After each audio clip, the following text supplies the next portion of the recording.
కొత్త ఆర్థిక సంవత్సరం తెలంగాణ రాష్ట్ర ఖజానాకు అంతగా కలిసి రావడం లేదు.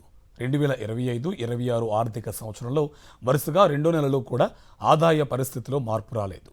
రాష్ట్ర సొంత పన్నులు, కేంద్రం ఇచ్చే నిధులు, అప్పులు, పన్నేతర ఆదాయాలు అన్నీ కలిపి ఏప్రిల్ నెల తరహాలోనే మే నెలలోనూ 16,000 కోట్లు మాత్రమే సమకూరాయి.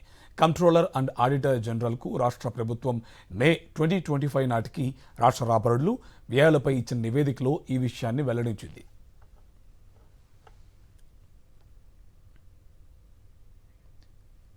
ఈ నివేదిక ప్రకారం ఏప్రిల్ నెలలో మొత్తం 16,473.99 కోట్లు ఖజానాకు సమకూరగా మే నెలలో 16,349.46 కోట్లు వచ్చాయి. మొత్తం కలిపి రెండు నెలల్లో రాబడులు 32,823.45 కోట్లు కాగా వ్యయం 31,740.08 కోట్లుగా నమోదైంది. అయితే ఇందులో అప్పులే 10,000 కోట్ల వరకు ఉండగా గత ఏడాదితో పోలిస్తే పన్ను ఆదాయం తగ్గింది.